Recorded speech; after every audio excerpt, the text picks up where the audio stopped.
Hello teachers, learners, and parents. Sir Jeff po, at your service. Alam nyo ba na meron tayong website na tinatawag na DepEd Commons? Ang DepEd Commons ay binuo upang gawing accessible ang pagtuturo at pag-aaral dito sa ating bansa gamit lamang ang inyong mga smart devices gaya ng cellphones, tablets, at computers. Dito ay maaari nating ma-access ang iba't ibang learning materials mula sa Department of Education. Meron itong mga interactive materials, electronic self-learning modules, at instructional video lessons mula sa DepEd TV na tiyak na makatutulong sa pag-aaral ng mga mag-aaral galing ka man sa public o private school. Walang problema dahil welcome ang lahat dito. Para ito sa mga guro, magulang at mga mag-aaral mula sa kinder hanggang grade 12, alternative learning system o ALS, at pati na rin ang special education. At huwag kang mag-alala dahil kahit walang load ay maaari mong ma-access ang mga learning materials. Tama! Libre ito. Ang kailangan mo lamang gawin ay i-on ang iyong data at buksan lamang ang iyong browser at i-type ang commons.deped.gov.ph. Alam na ba ng iyong mga kasamahang guro o mag-aral ang tungkol sa DepEd Commons? I-share mo na ang video na ito upang matuto rin sila kung paano gagamitin ang DepEd Commons sa mabilis at napakadaling paraan. Muli, ito po si Sir Jeff at kita-kits po tayo sa DepEd Commons. Paalam!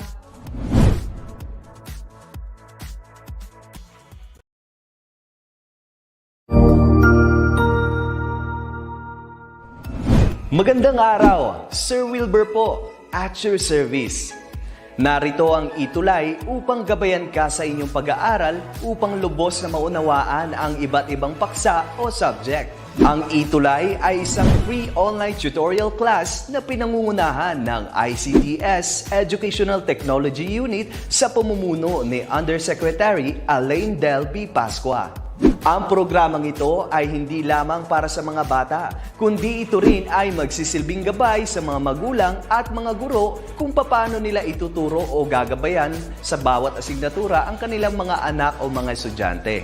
Sa kasalukuyan, ang self-learning module mula sa rehiyon ng Calabarzon at kilala sa tawag na pivot ang ginagamit sa ating ETULay online class. Kaya ano pang hinihintay ninyo? Ihanda na ang inyong mga ballpen o lapis, papel o kwaderno at samahan kaming itulay ang pagkatuto para sa bawat batang Pilipino. Sama-sama tayong magtutulungan para malampasan ang mga hamon sa panahong ito. Halina't matuto kasama ang inyong online tutor sa oras na ito.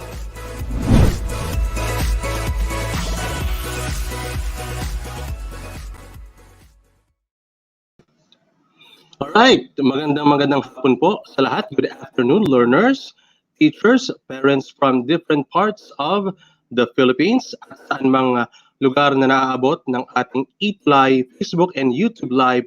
Ako po, si Tutor Jester. I'll be with you for English 9 Week 6.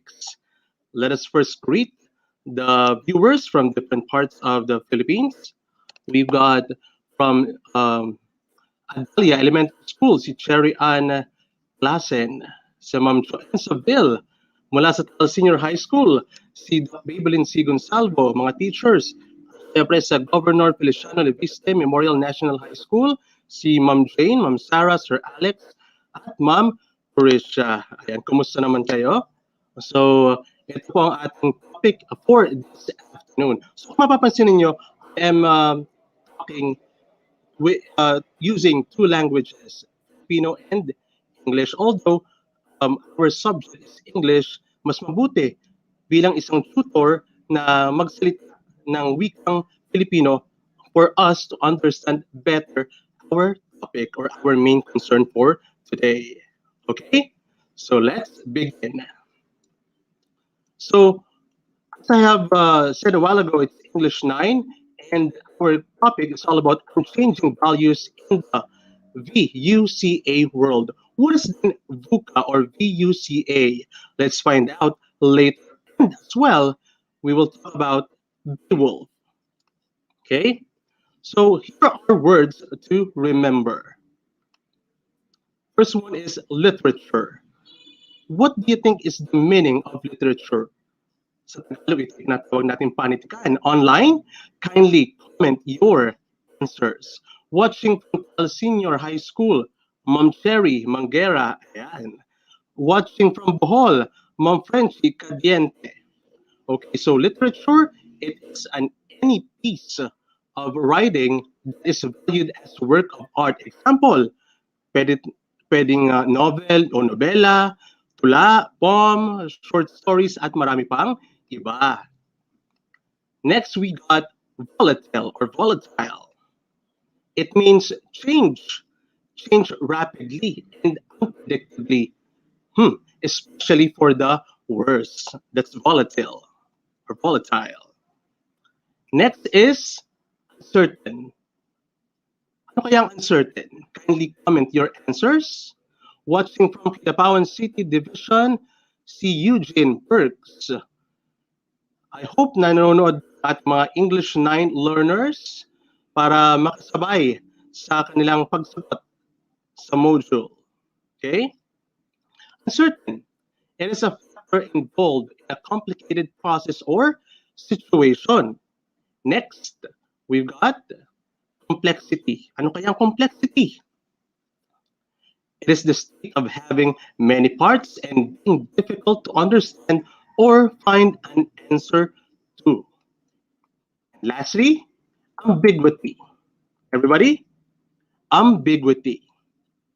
Okay, so ambiguity means having more than one possible meaning and it causes confusion. Yun pala yun. Ano? So, ito mga salita na maaari na mamimit natin as we go along with our lesson.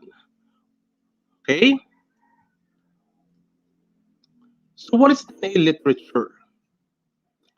Literature indeed reflects the society, its good values, and its ills.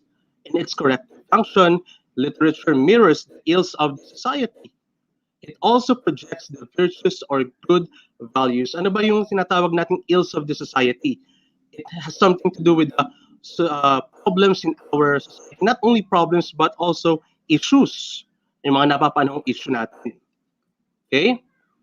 So, in this lesson, you will be introduced to literary pieces in order for you to learn how to analyze literature as a means of understanding and changing values in the V.U.C.A. world. And V stands for volatile. U stands for uncertain. C stands for complex. And A stands for ambiguous. Present daw si ako'y pobreng magtudlo. Ayan. Watching from Gindulman, Bohol, si Ma'am Margie Bero Pasco. Ayan. Blessed Tuesday, everyone, from Dina Jimenez. I hope okay na ang ating audio, Ma'am Victoria. Okay? So, in a VUCA world or V.U.C.A. world, the most important thing is to anticipate daw ang ating future and strengthen cooperation to come up with better solutions to problems and challenges. So it only shows that we as a person should consider being positive. Yun ang isa sa mga kagustuhan nitong or meaning nitong V.U.C.A. Now, we've got here 9 dimensions or behavior patterns. That is according to Dr. Warner Burke and his research colleagues at Columbia University. Ano kaya yung mga 9 dimensions na yun or behavioral patterns? Watching from Kidapawan City, Ma'am Priscilla Abril Suelan, si Ma'am Leonora Alfanta, magandang hapon po. From SDO Muntinlupa, mula sa Muntinlupa National High School, Maine, si Ma'am Dina Jimenez. Thank you so much po for watching. Now, so here are the 9 dimensions. Isa-isahin natin. We've got flexibility. So flexibility, it's all about being willingness to try new things. Kayo ba mga grade 9 learners? Are you flexible enough kapag may pinapagawa ng mga teachers? Especially nung mga nakaraang school year, di ba? And also, during this pandemic time, we should be flexible. We teachers are flexible, di ba? And second one, we got speed, rapidly grasping new ideas. Third, experimenting, testing out new ideas. Fourth, performance risk-taking or taking on challenges. Are you a risk taker? Yan. Fifth, interpersonal risk-taking, asking others for help. So, dalawa, performance risk-taking and or interpersonal risk-taking. Alin kaya kayo doon sa dalawa? Watching from Santa Ana, Manila, Cyril Chris Lopez, good afternoon. From Quezon National High School, Lucena City, Division of Quezon, Ma'am Elizabeth Mape Satoya, good afternoon. From Mountain Province, si Ma'am Esther Ruth Dalisan Basi. Thank you so much po. Next, so we got ability, speed, experimenting, performance risk-taking, interpersonal risk-taking, and let's go for number 6. Number 6 is collaborate. It's leveraging the skills of others. Number 7 is information gathering. It is increasing your knowledge. 8, feedback seeking, asking for feedback. 9 is reflecting. Ayan. I guess one of the most important dimension dito is reflecting. It is taking time to reflect on your effectiveness. Am I effective enough? Nakakatulong ba ako sa aking mga ka-group? That's right. So those are the 9 dimension or behavioral patterns. Collaborating, information gathering, feedback seeking, reflecting. Now, so siguro kayo, why are we discussing these ideas or these things? Sasagot natin yan later on. Batiin muna natin again ang ating mga viewers from Agusan del Norte Division, si Ma'am Suzanne Cavonsi, watching from Angeles City National High School, si Gia Pelayo, watching from Negros Oriental, si Ma'am Lynn Vidal. Okay. So, we are discussing these ideas because literature provides us with a range of exposure and experiences that may open doors to understanding these unchanging values amid the fast-paced V.U.C.A. world. Ano nga muli tinatawag nating VUCA or V.U.C.A. world? Online, kindly comment your answers. What are those 4 words? V.U.C.A. Online, kindly in or type in your answers. Watching from Negros Oriental. Okay. So those are V stands for volatile, U stands for uncertain, C complexity, and A ambiguity. All right? Okay. So, as I have said a while ago, we will talk about the story of Beowulf. Now, the story of Beowulf depicts characters that shows unchanging values despite this challenging V.U.C.A. world. We will try to get to know who is then the main or the lead character of Beowulf. And obviously, it's Beowulf. Thank you so much, Ma'am Elizabeth Mape Satoya. You got the correct answers. Volatile, uncertain, complexity, and being ambiguous. Thank you so much for participating. Very participative. Ang ating mga viewers from different parts of the country sa lahat ng naabot ng ating Facebook at YouTube Live. Salamat po for being participative. Sana mas marami pong maabot ang ating live or ETULay online tutorial na ito. Okay.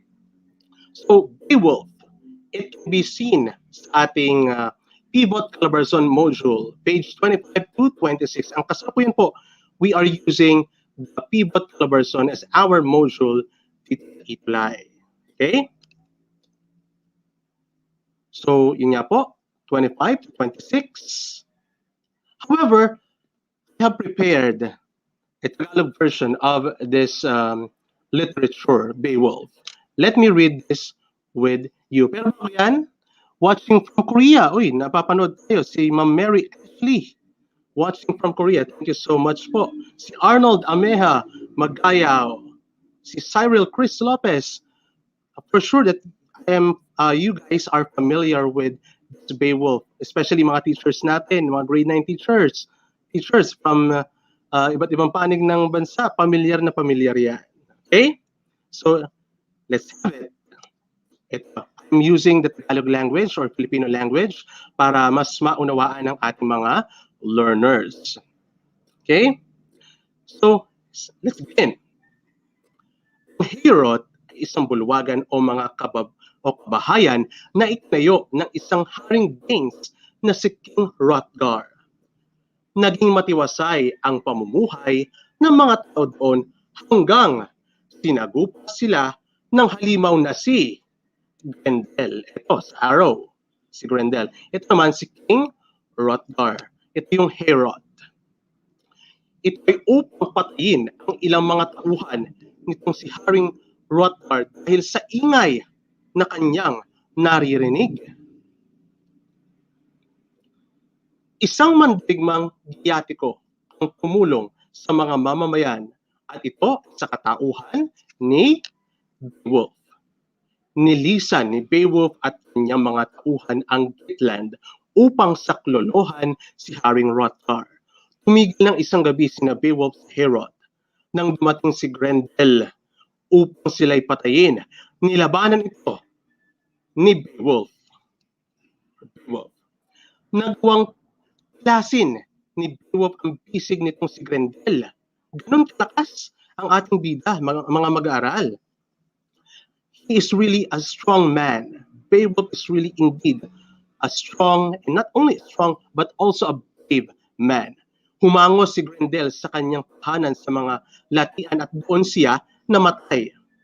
Nagdiwang lahat sa pagkamatay ni Grendel. Subalit, nang sumapit ang sumunod na gabi, dumating ang ina ni Grendel sa Heorot at pinaslang ang maraming tao doon bilang paghihiganti. Kinuha ng inang halimaw ang walang buhay na bisig ng anak na si Grendel. Pinuntahan ni Beowulf ang pinaglalagian ng ina ni Grendel. Napaslang ng ating bida ang ina ni Grendel. Nagbalik si Beowulf sa Geatland kung saan naging hari siya launan. So, sa paglipas ng panahon, nakipaglaban naman itong si Beowulf sa isang dragon. Sa tulong ni Beowulf, ang isa sa kanyang maaasahang kaibigan or kasama ay napaslang or maaaring mapaslang ni Beowulf ang nasabing dragon. Subalit, nasugatan si Beowulf sa kanyang huling pakikibaka. Bakit nasabing huling pakikibaka? Dahil nalason si Beowulf sa kagat ng dragon at ito ang kanyang ikinamatay. Watching from Cebu City Division, grade 9 teacher here, si Sir Lawrence Delator. Thank you so much po, Sir Lawrence. So, siguro ang ating mga teachers. So, English subject, however, this is I am using the medium Filipino or Filipino language para sa ating mga mag-aaral. As a tutor. Ayan. Watching from Biliran Division, si Ma'am Virginia Trapal, si Ma'am UC Jovita. Good PM po. Thank you so much po. Sir Nilson Gerard, watching from Lemery. Oy, thank you so much, Nilson Gerard. If I'm not mistaken, Nilson is a grade 9 learner. Tama po ba, Ma'am Free? Okay. All right. So, let's proceed with our learning task. So, kindly prepare, students, ang inyong mga learning modules or yung inyong papel, ang inyong ballpen. We will now proceed with our learning task 1. Are you ready? Tingnan nga natin. Okay, ready na ha? Thank you. Okay. In order to know if you already have the knowledge about the literary masterpiece, Beowulf, read each statement carefully and determine whether each given statement is true or false. Write answers in your notebook. Kung nagpe-prepare pa ang ating mga students at ating mga teachers, let us first greet our viewers from Biliran Division. Batiin natin si Jovini Suelo Subaldo. Thank you so much po. Also, watching from Zamboanga City, si Ma'am Helena Despalo. Thank you so much. From Lanao del Norte, si Jamila Pasir Usop. Uy, grade 9 learner. Thank you for watching. Makakatulong ito sa pagsagot mo sa iyong module. Okay? Watching from Kitabog National High School, Titay District, Zamboanga, Sibugay Division, si Ma'am Victoria Tanaman Sanson. Watching from Labangal National High School, Jensen Division, si Rina Pelones. Sino pa?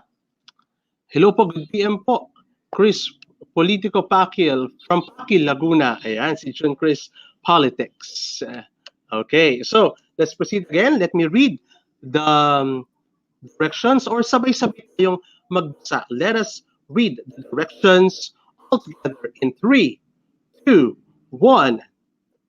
In order to know if you already have knowledge about the literary masterpiece Beowulf, read each statement carefully and determine whether each statement is either true or false. Write your answers in your notebook. I am sure that you are ready. Okay? All right. Okay, let's proceed. True or false? Number 1. King Hrothgar built a mead-hall called Heorot. True or false? King Hrothgar built a mead-hall called Heorot.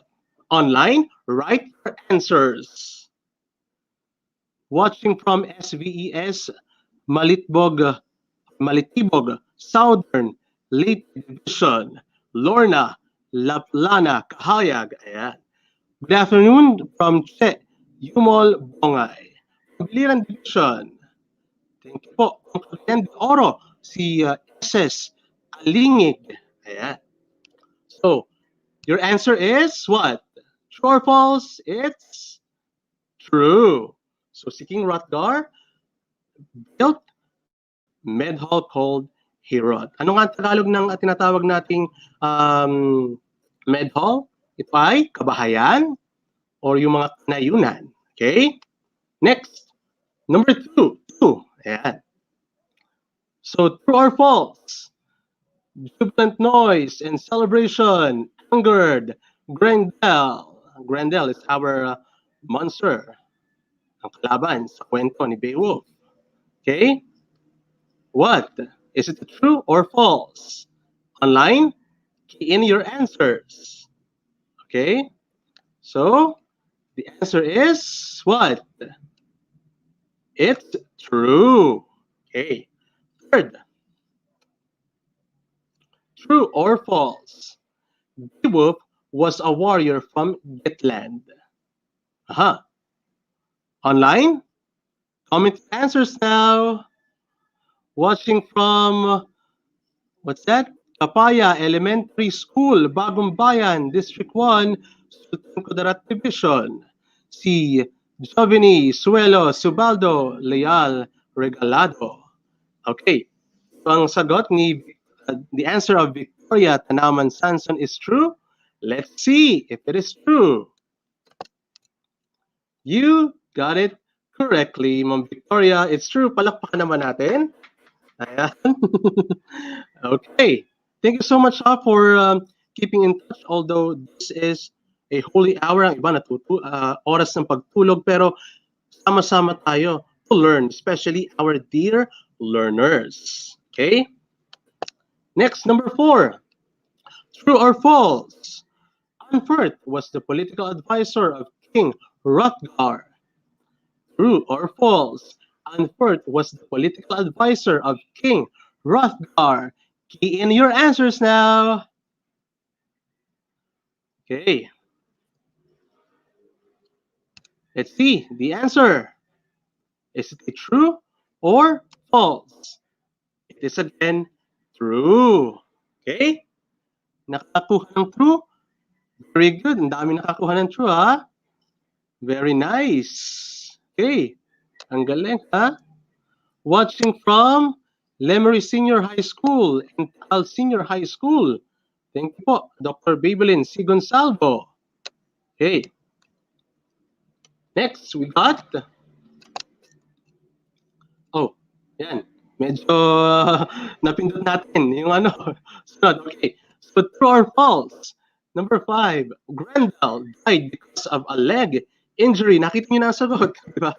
So Grendel died because of a leg injury. Is it a true or false? Watching from Digo City, si Princess Julie May Hementiza. Uy, grade 9 learner. Thank you, ha? Okay. Ano kaya ang tamang sagot? Grendel died because of a leg injury. Ano kaya ang tamang sagot? Dahil ba naputol ang kanyang hita kaya namatay itong si Grendel? Ma'am Victoria, ano kaya ang tamang sagot? Okay. So the answer is false. Ano yung naputol na bahagi kay Grendel? His what? Yung arm niya. Okay. Correct. Marites San Juan Villanueva, you got it correctly. Okay. Again po, ito pong this module can be found in page 24 of pivot or pivot caliber zone. Okay. Next, number 6. Grendel's mother sought revenge against Beowulf.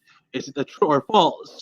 Grendel's mother sought revenge against Beowulf. So as a mother of someone, you will do anything para sa iyong mga anak. So on that note, ang inaba nitong si Grendel ay naghiganti kay Beowulf, na napas lang nitong si Beowulf, si Grendel.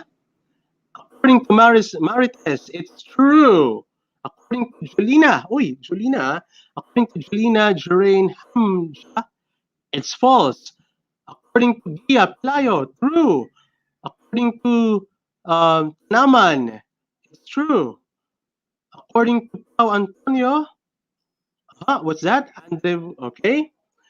Okay, let's reveal the answer. Grendel's mother sought revenge against Beowulf. Is it true or false? It's definitely true. Next, number 7. Grendel's mother killed Beowulf. Ang ina ba ni Grendel ang pumatay or nakapatay kay Beowulf? True or false? Watching from Macdom Integrated School, New Corella District, Mary Ann C. Bale. Okay, watching from OCT BHS, Marites Amores. Ang sagot ni Marites San Juan Villanueva is false. The answer of Kia Pelayo is false too. Let's reveal the answer now. It's false. So sino? Who killed Beowulf? Sino kaya? It's... Oy, nawala. Paano kaya namatay itong si Beowulf? Balikan muna natin. Let's analyze. Paano namatay itong si Beowulf? Guys, it's because of the what? In your answers. It's because of the dragon. Nakagat itong si, or kinagat nitong dragon itong si Beowulf. That is the main reason why Beowulf died. Dahil yung kagat na yun, yung yun has a poison, very poisonous. Yun ang kinamatay ng ating bida. Okay? 8. Beowulf became king after King Hygelac was killed in a battle. Is it true or false? It's false. Tama si Victoria. Thank you po. Uy, tama ang sagot ni ni Giovanni. It's because of the dragon. Very participative, ha? Tapakan natin yung mga nagpa-participate at home.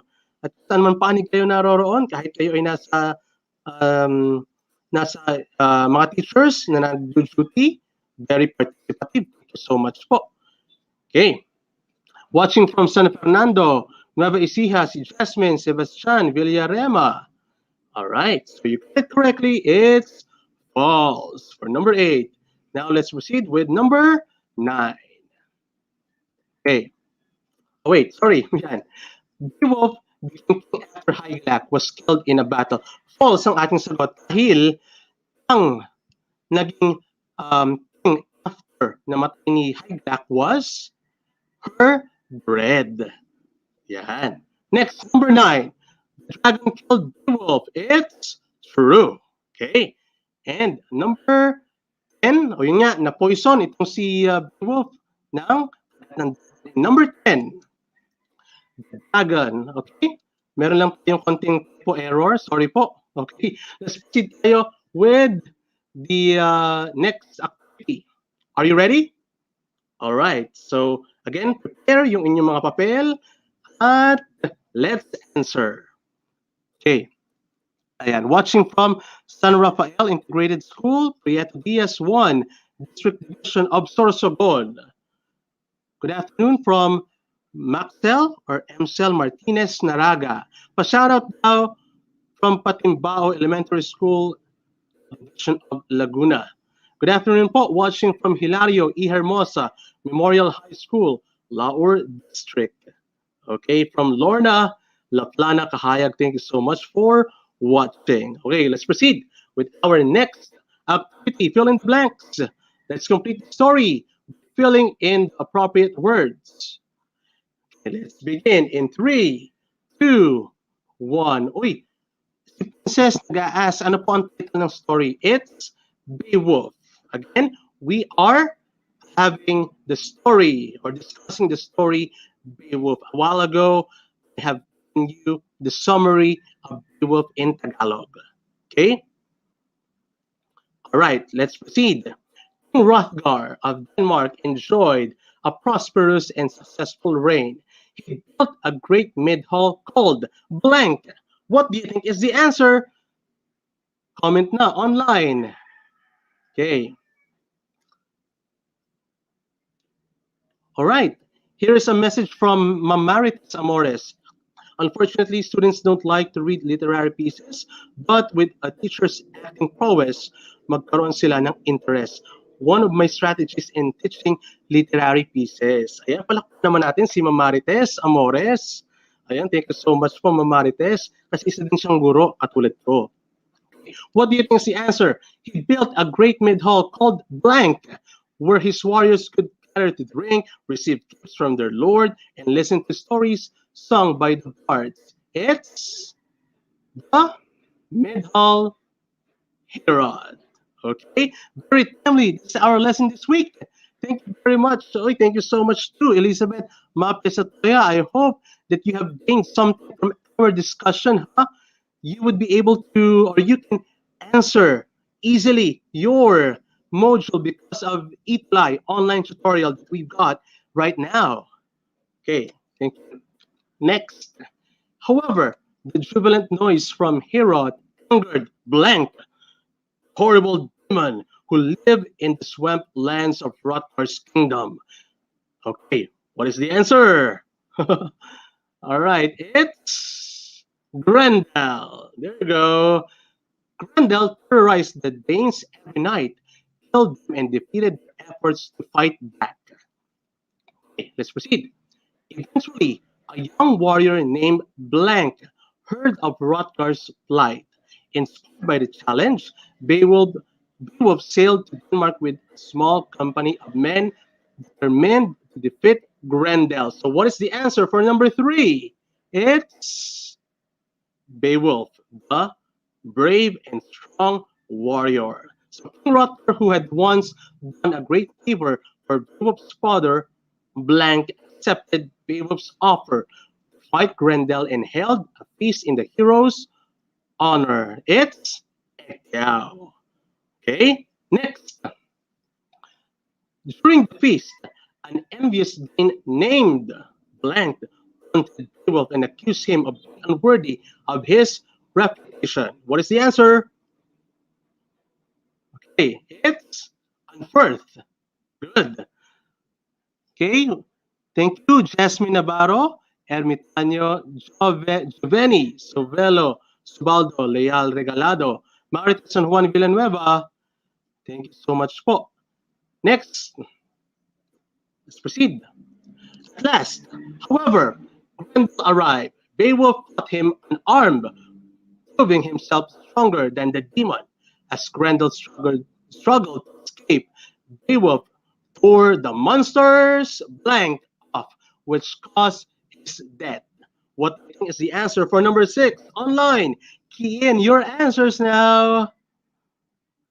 Okay, according to Christine Mercado from Al Senior High School, it's arm. Very good. From CJ from Tal Senior High School, it's the arm.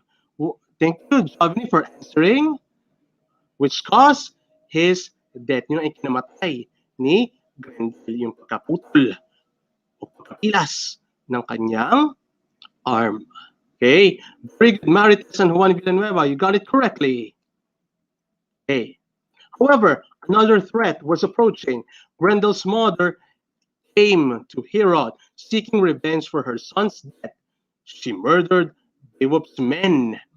To avenge them, Beowulf traveled to the murky swamp, where Beowulf dived into the water and caught Grendel's mother in her arm underwater lair.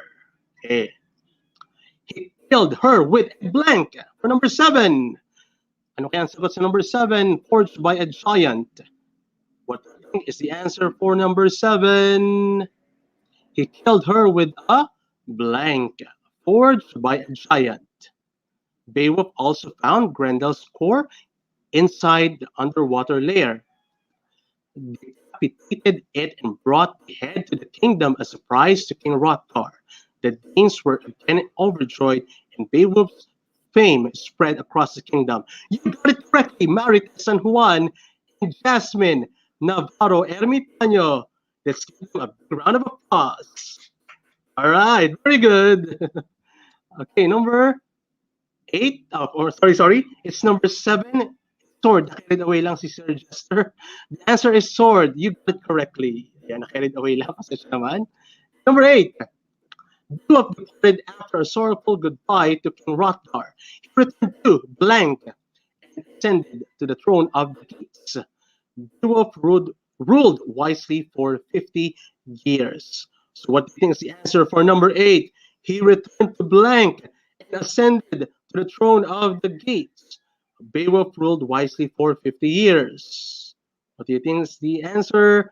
The answer of Victoria Naman Sanson is bare hands. Let's see if your answer is correct. So he returned to the place Geatland. Okay. Next. When Beowulf was an old man, however, blank stole a golden cup from a cave where a great dragon lived. What do you think is the answer for number 9? It's thief. Okay, number 10.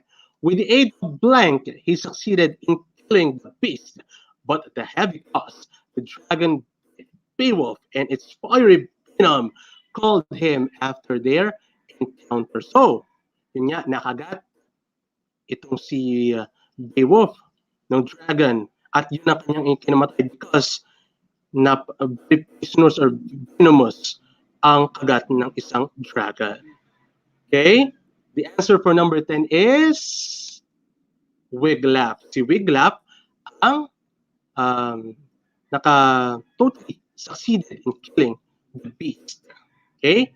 So, that ends our discussion, our lesson for our English 9 week 6. So I hope that you have learned something from Sir Jester. Okay? So before I leave, let me leave you with this quotation. Strong people stand up for themselves, but stronger people stand up for others. Like the brave and strong Beowulf. So kita po ulit tayo next week for another English 9 lesson. Goodbye muna. Bye-bye. Thank you so much for being with me.